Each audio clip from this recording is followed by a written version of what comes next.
Pre mňa všetko. Spev úplne, to je môj život. Tak ako dýcham, tak spievam. Niekedy sa mi dýcha ľahšie, tak spievam ľahšie. Je to také klišé, ale naozaj spev ma úplne sprevádza celý život a je to úplne, že v mojom vnútri, úplne moje vnútro.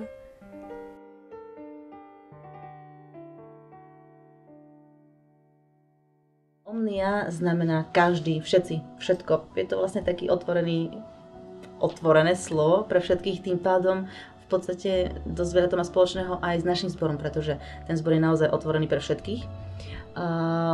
Páči sa mi na tomto a vlastne aj preto sme si ho zvolili, že je krátky, výstižný, vo všetkých rečiach čítaný v podstate bez problémov. No a v podstate, áno, to vzniklo asi hneď prvom nácviku. Zbor Omnia vznikol v podstate z takej ženskej zložky, ktorá vtedy fungovala zo začiatku. Ja som tu viedla zbor a tam bolo asi nejakých 12 dievčat, iba sopran alt. A veľmi sme chceli teda byť miešaným zborom, tak sme dali dokopy takú prvú zostavu s tenormi a basmi. No a začali sme fungovať asi pol roka potom, ako sme boli iba dievčenský zbor, čiže od nejakého februára 2003 vznikol miešaný zbor a krátko potom aj ten názov, ktorý som spomínala, Omnia. Čiže celé sa to začalo v tomto období.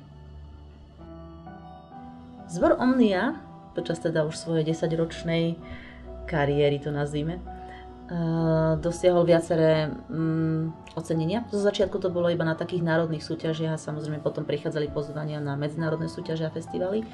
No a doposiaľ také najväčšie úspechy, asi čo sme zažili, tak to boli Zlaté pásma na Akademickej Banskej Bystrici, čo je súťaž vysokoškolských speváckých zborov. Taká obdoba tohoto je IFAS v Pardubiciach. Tieto dva festivaly, respektíve súťaže sa striedajú každé 2 roky. Tam sme dostali tiež nejaké zlaté pásma a prvé miesta. Ďalej to bola súťaž v Prahe, Cantiveris Praga. Tam sme tiež vyhrali svoju kategóriu.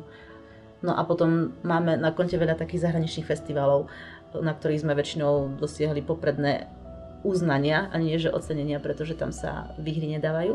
A to bolo na festivaloch vo Francúzsku, Španielsku, Poľsku, Taliansku, San Maríne a samozrejme Čechách a na Slovensku.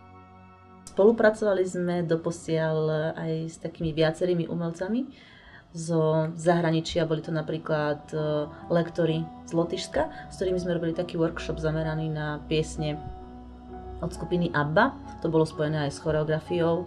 A ďalej sme mali potom také majstrovské kurzy vo Francúzsku a tie boli vedené dirigentami z Francúzska a z Ameriky. Plány do budúcna sú asi také, že pokračovať v započatej práci, zlepšovať sa a stále sa snaží byť lepší a lepší, lebo ja mám taký pocit, že ešte stále to je iba začiatok a máme strašne veľa vzorov, nápadov a plánov do budúcnosti.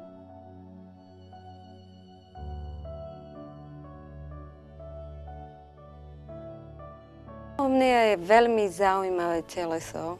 To je jedna z veľmi krásnych etáp môjho života a dúfam, že bude trvať čo najdlhšie, takže prinesla mi veľmi veľa. Působení v Omnii mi přineslo hodně kamarádů, hodně nových zážitků. Pôsobenie v Omnii pre mňa je relax, takže skôr ten relax a oddych a pohodu a tiež lásku k hudbe.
Ku 10. výročiu Omni by som zaprial veľa nových ľudí, veľa skvelých piesní a kvantum vystúpení.